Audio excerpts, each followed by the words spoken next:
welcome again to my kitchen on a very Merry Christmas Eve, and I am making some more goodies today. I am making today a lemon jello cake. This is a recipe that has been in my grandmother's collection for many, many years. We've made it in the family, a lot of us have, and I kept it. It starts with the box cake mix, so it's really easy to do.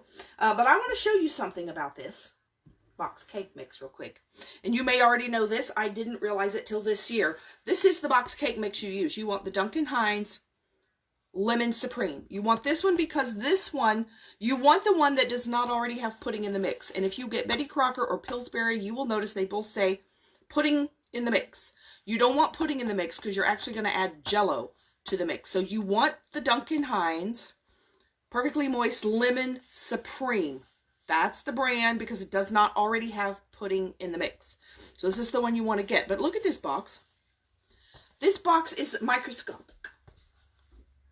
They've changed the design a lot, but it's the smaller box. And I got this in the store and I'm like, what in the world? Why is this so tiny? Hi, Patty. How are you doing? This is so tiny.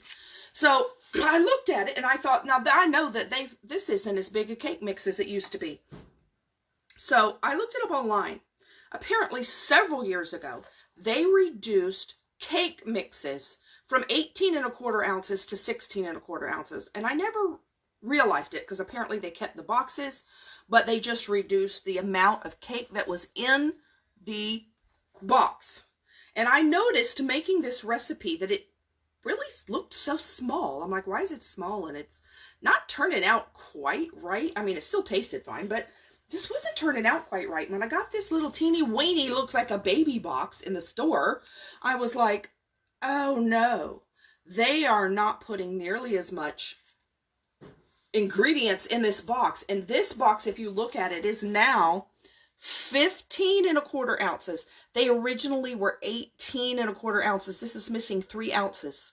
So what does that mean? That means this isn't going to really work with my recipe. So when I Google searched this, was just, luckily these were buy one, get one free. Buy one, get one free. My favorite thing. So I got 2 of them. You take 3 ounces out of the other box and add it into this. But how annoying is this? We all have recipes that doctor up these box cake mixes from years and years back. When they were 18¼ ounces, we all have those recipes and now they're no good. They're no good because there's not enough dry ingredients in this stupid box. So there is a recipe online where you can mix some flour and baking powder and, you can make yourself a mix to keep on hand to add to it. But then the thing is, this one's lemon flavored. And I could mix all that up, but it wouldn't be lemon flavored. And plus I got this one for free. So I'm going to add this whole box plus 3 more ounces from the other box, which I find an incredible annoyance, but they didn't care that they're ruining people's recipes. All they care about is that they were making more money, I guess. And so they've just been sneakily, I don't know if that's a word, but it is now. They've been sneakily reducing the amount of dry ingredients in their cake mix boxes. They did it several years ago, something like 6 years ago, it said. And I never caught that because, like I said, the boxes look the same, but now even the box is smaller. So I'm going to take another one and I'm going to get 3 ounces. Well, how much is 3 ounces? So my scale, my batteries are dead. It takes AAAs and I don't have AAAs. So this is a 2 tablespoon measuring thing. 2 tablespoons is 1 ounce. So if I put 3 of these double tablespoons in there, that's going to be 3 ounces. So basically it's add 6 tablespoons from another box. And then what you're going to do is you're going to have this leftover stuff. That what are you going to do with it? Well, you're going to have to eventually make some more, I guess. So I'm going to add 3 of these so I get enough. And yes, that's going to make a difference. It's going to make a difference in this recipe.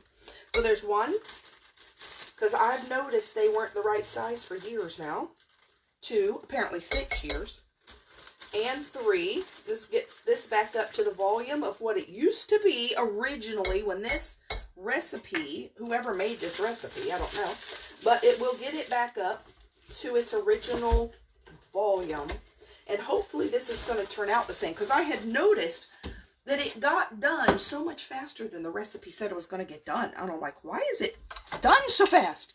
Well, now I know. There wasn't as much stuff in there. So now once you have that in there, you are going to add 4 eggs. See, this takes a few more eggs than the box will tell you. So I've got my eggs. Here, let's move this out of the way. I'm trying to get it where, yes, we can see. I want this, knocking over Santa. Knocking on my little Santa candle. Okay, get me a paper towel there because this makes a mess. So I'm going to have one egg. There's one. I always like to do this to make sure the egg's okay. 2. I'm just putting the shells here on the paper towel. 3. If I had my trash can right here, it'd be a lot handy, but it's across the room. And 4 eggs. They're all nice eggs. Okay. So this is easy because it's just like doing it with the regular cake batter box. You know, you just dump everything in and mix it. You don't have to, you know, do it all separate or anything. Okay, so there's that. Get rid of my shells here. Then we're going to add, after the 4 eggs, it has 3/4 of a cup of oil. So I already have oil. This is canola oil. You can use vegetable oil. You can use whatever oil you want. 3/4 of a cup of oil. Let that drain for a minute. Then it asks for a box of lemon Jello. Okay, so here's lemon Jello. This is going to make it really moist. And what you do is you put the lemon Jello, you dissolve it in a cup of hot water. I am making a shadow. There it is. There's my lemon Jello. So what I do is I get a cup of hot water and I put it in the microwave for a minute till it's hot. And then I pour the Jello into the water, and then I take this is a little mini whisk. I take this little mini whisk or a spoon, it doesn't matter, and stir it so the Jello is dissolved. And then you want it to cool for a minute. So this is cooled a little bit. You don't want it to cook your eggs. And I do really want to make sure it doesn't make the eggs hot. So I'm going to mix this for a minute. And then I'm going to gradually pour some of this in to temper it, even though it's not real hot anymore. But still, I like to do that just to be safe. And you're going to pour this whole thing in. So instead of just water to the mixture, you're adding Jello water. And it's lemon Jello water. So it's adding a whole lot of lemon. It really intensifies the lemon flavor of this cake. Okay, I'm going to quit mixing it for a minute because I don't want to overbeat it. Let me put this away. I'm going to put water in it real quick so we don't have Jello set up in there. Then you're going to add one more thing. This is, again, going to make it insanely lemon. It's so good. 1/2 teaspoon of lemon extract. Lemon extract. So really, really, really make this lemony. And I'm hoping that by adding that batter back in, that this is going to make this cake look like a bigger cake like it used to be. I hope so. Okay. This will be the first time I've tried it putting more of the dry ingredients in. Then we're going to do this slow for a minute. This will be a little liquidy and then a little faster. And just beat that for a minute. Then I'm going to spray get a flute pan. This is a non-stick one, but I still spray it just to be safe.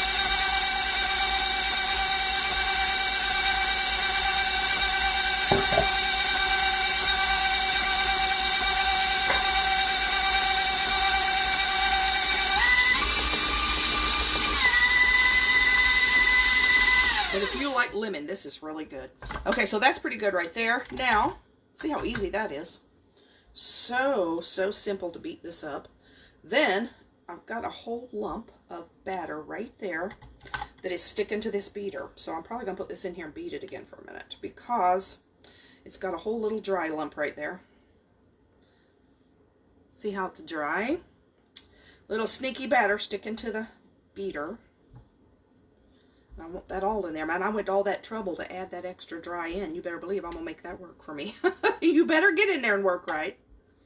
I am looking for my original recipe. How it used to turn out. That's what I'm looking for. And it's going to take every speck of dry that I put in there. Alright. That in there. See how it's doing. Oh, see, I've still got some over here sticking. Some of it's the Jello making it stick, but that's okay. Alright, put that in there. Alright, let's beat it again just for another minute. Get that mixed in.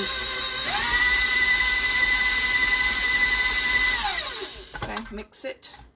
Then we're going to take our bowl, get everything off the batter. I don't like to waste it and leave it on the beater, rather. I'm saying a word close to it anyway. It's a similar word. You know what I mean. Okay. I am still in morning wake up mode because I'm just been here chilling out. And my talker is still tired. There we go. I'm going to put this over in the sink.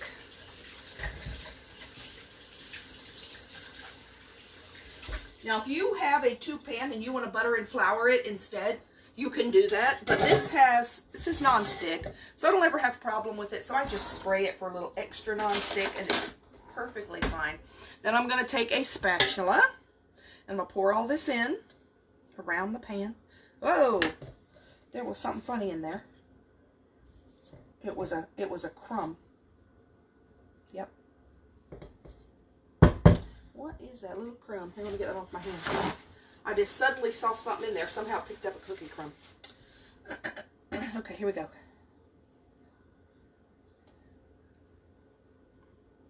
As I was pouring, I'm like, what is that?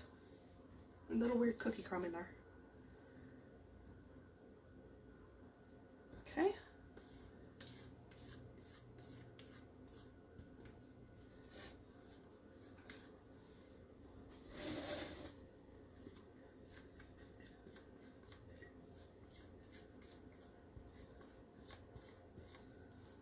Let me just pour all the batter in. Now this tells you to put your oven on 325, which is a little cooler than you normally would bake a cake, but this is because it's a flute pan, it's a tube pan, it takes a little longer. Now, the original recipe, let me go back over and look at it. Now what I do, once I get that all in, is it's got little bubbles in it, so if you go like that, it'll pop all the bubbles. So hopefully you don't have air bubbles in it. Okay, so then it tells you originally it's going to take an hour to bake. It has not been taken an hour with it having its less amount of dry ingredients in there. So it had only been taken about half an hour. So I am going to check it at half an hour. And I'm going to check it again probably every 10 minutes. But it's supposed to take an hour. And if adding back the correct amount of dry ingredients is going to still make it take an hour, it still might. But the recipe says an hour. But I'm going to check it earlier since I don't know what it's going to do. I'm hoping it will go back to the correct directions of the recipe, but it should. But I'm going to check it at half an hour, see what it looks like. And I can just turn on the light, peek in the oven. I don't have to actually open the oven. So here we go into 325. I'm going to set it for half an hour to look.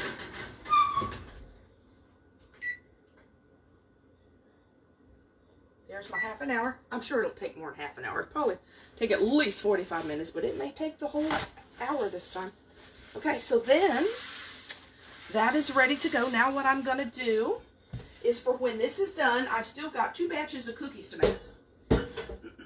And I'm giving these as gifts to my mom and dad. They love me making these cookies for them every year. So I make different kinds. This year I make an oatmeal raisin. Those are Dad's favorite. Mom has a hard time with the raisins, so I actually made her oatmeal chocolate chip because she loves chocolate. So she'll be able to eat those. Get that going in a minute. But I've got my batter already made because I did this the other day when I made other oatmeal raisin cookies. So here's the one with oatmeal raisin. And somewhere, oh, I have my little scooper. I have that in the dishwasher. Let me wash that real fast. Forgot I had that in there.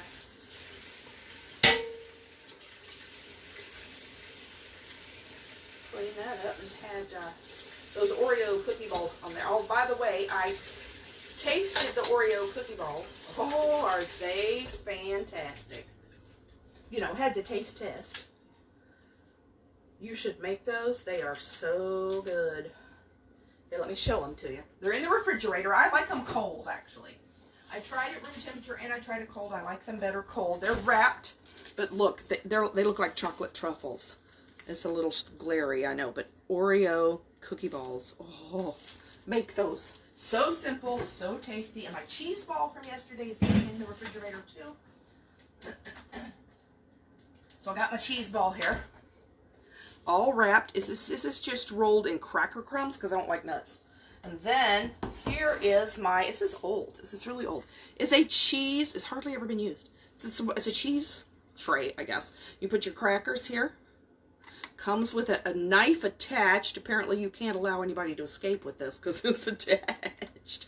A little attached knife. I guess this is for slicing like hunks of cheese. And then that's where you're going to put your cheese ball. Isn't this cute? And it's wood. Nice hard wood. So neat. So I've never used it before. My former mother-in-law gave it to me years and years ago.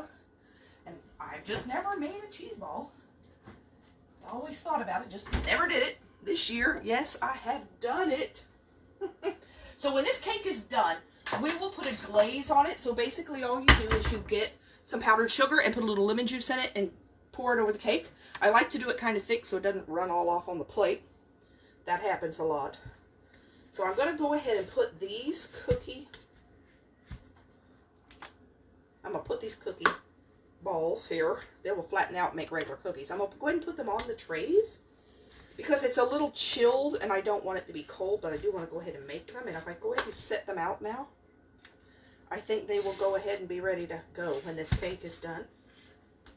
Then I can just put these right in the oven, although I have to turn it up. I think this was at 350. I have to turn it up, but once the cake is done, I will have these ready to go. But these are the oatmeal raisin. Then I had oatmeal chocolate chip for Mom, and I put the rest of those Ghirardelli chocolate chips in those cookies. And it looks like I measured the same as how many raisins were in here, but it looks like there's more chocolate chips in it than a cookie in those. So you know what that means. That means they're going to be really good. They're going to taste like chocolate, and chocolate. And I'm just putting this around. So this is, I got this out of the refrigerator, but it's still a little cold. But this batter doesn't usually bake cold, so I'm wanting it to thaw a little to room temperature. Then I'm going to come back a little later, probably around 3 or so, after 3. And I'm going to bake, I got to see how long it takes to bake. I'm going to make a casserole that's rice, cheese, and broccoli casserole. That's for our Christmas Eve. Our family does almost all our Christmas. We do it on Christmas Eve. We always have. And then Christmas Day, we just get together with aunts and uncles and cousins and everybody. And we have lunch, potluck lunch, which is absolutely fantastic. All good stuff.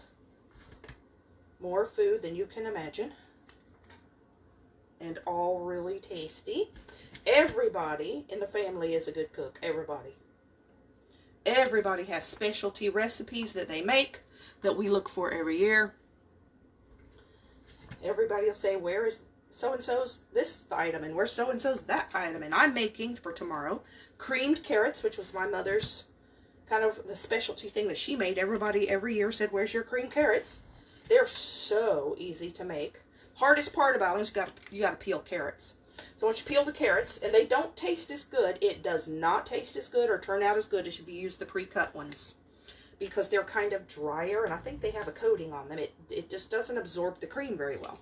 So you really want to buy carrots and peel them and cut them. You do.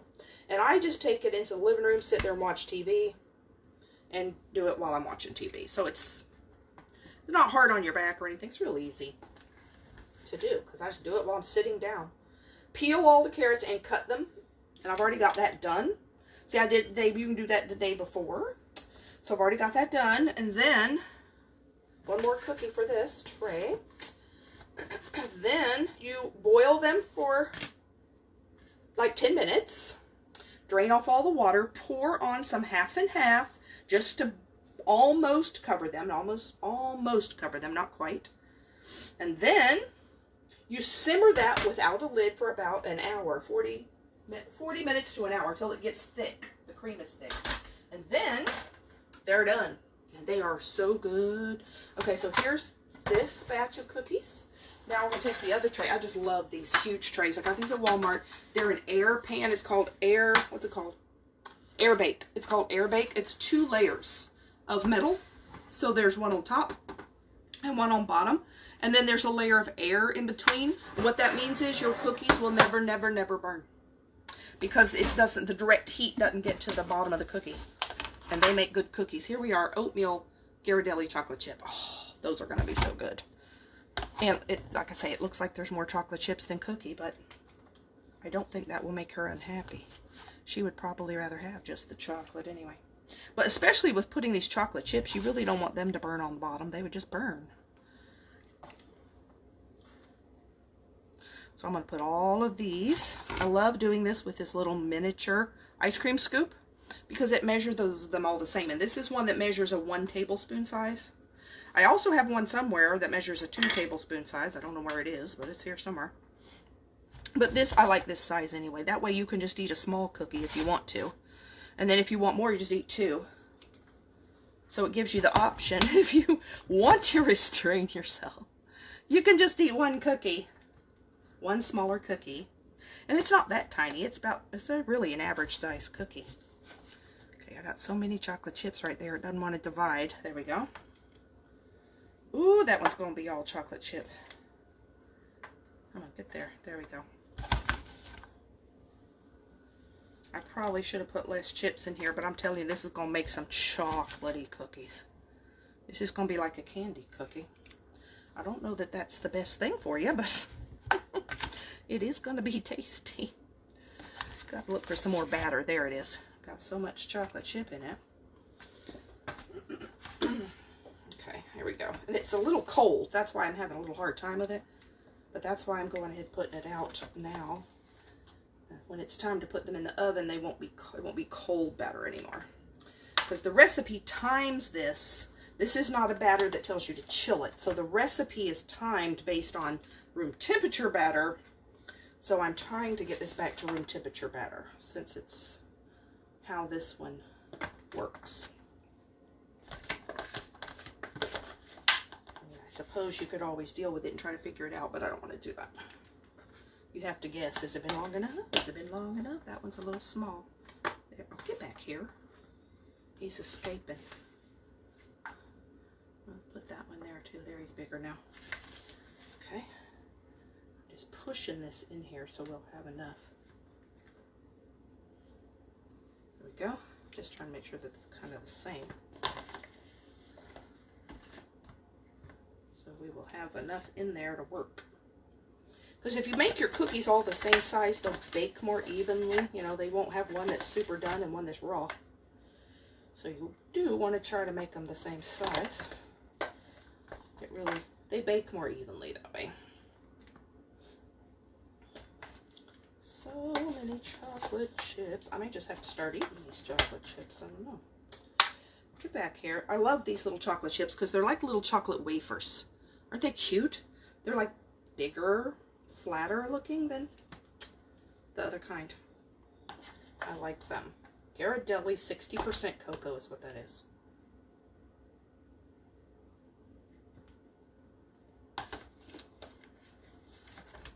I am almost there. Almost there. I love to sing. Rather than talk words, just sing words.